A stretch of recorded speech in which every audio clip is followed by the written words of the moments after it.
company, Singapore startup and entrepreneurship ecosystem, and experience of the Singapore vis-a-vis India. So hopefully this is the PowerPoint.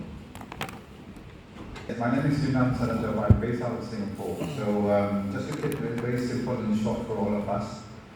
It's been 20 years, 21, 22 years in Singapore for my whole journey. I left Manipur, India, with all the blessing from my professors, Professor Sarah Jiban, people who associate, when I was here in MNGS basically. It's a good journey. I would love to share it for the next 2-3 hours, but since I have only 8 minutes, I'm going to wind up in a very short process in terms of how we can look into what my experiences in Singapore and India as well.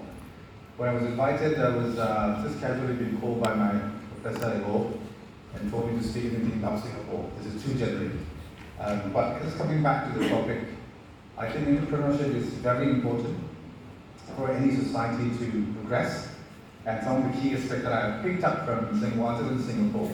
My first boss I remember, it was from Hong Kong, from China. Hong Kong Chinese was my first director, it was my first boss. But one thing that strikes me when I arrived there was that we all have 24 hours. No one has 25 hours. So the more you do with that 24 hours, the more you're going to win. It's a simple logic. And that strikes me everything. That's from that point of time, I started what discipline is. Right now, I have a team of a few hundred people across Asia, 4 countries, including UK. I've got 40, 50 of a Chinese staff, about 9 to 10 British under my leadership basically. And all of them are very strict on the timing discipline. We start at 8:30. I will literally let someone go if someone repeats a mistake, if someone comes in every day in a week for 9 o'clock or 9:30. And there's no compromise on that. And that sets me what my character is, what I look for my vision in the future. So that's a foundation that Sir has rightly mentioned. Discipline is everything. When you want to solve a problem, first thing you have to be considering your thought is that you want to solve a problem, you need to be there to solve a problem. You can't look at the problem from a distance. You have to be there with the problem to solve it. So you need to be on time. You can be a scientist, you can be highly knowledgeable, resourceful person, but if you're not on time, you're not going to solve the problem on time. As simple as that. Just coming back to Singapore and India or Manipur for that matter, there's a lot of gap, right? Whether it's policies, whether it's complexity, whether it's the demographic and so on. Singapore is built on the very concept of what governance is all about. This guy, Lee Kuan Yew, he promised himself for a few things. Discipline was included, highly disciplined, highly quality. And then he would let people even go from his minister when someone took, not a bribe, someone accepted a cup of a coffee pack, and then of course some brownies and a cake. In his office, someone sent by a company. When he accepted, he was fired under the corruption basically. Now these are the level of commitment that leadership carry basically. So when we talk about Singapore, the few things that I noticed is that the government is very proactive. The policy making is very clear. We all struggle for entrepreneurship. I can see that in Manipur, everyone has an idea of, I want to do this, I want to do that. There's a lot of product intensive discussion and resource that we have. But how do we mobilize that? It's the environment, it's the infrastructure basically. So Singapore, see, when we are sent to school, very simple, we'll be sent to school, you are A grader, you are first, or whatever the division that you get it percentage-wise, and the professor in the idea will be telling you, go and do the best for yourself. But we need a very foundation from our principal policy makers, what is suited for us. So next 50 years, for example, Manipur should be focusing on IT, technology, or service sector. From that basis, we have to go and negotiate with the central policy maker. That's the difference with Singapore is very clear. Singapore has something called EDB, Economic Development Board. They declare next year, next 5 years, we're going to hire 100,000, 1 lakh IT professionals. Very clear, no policy change.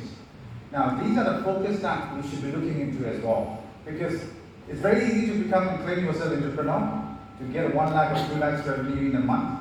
But if you don't think beyond that, the scalable item, the global growth, it's going to be very difficult because you're going to run out of steam at some point.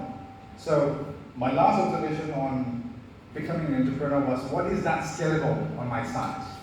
And I was groomed right under my managers from the UK and Singapore in the area of private equity and hedge fund. And that's why I realized what we have to look for Manipur in the future, if I have to put really hard pressure on the government, is to bring the private investor.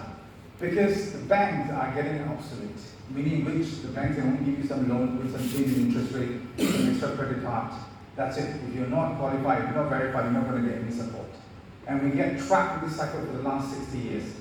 Right? So private equity, venture capital, these are the players who can come and save us if you want to grow.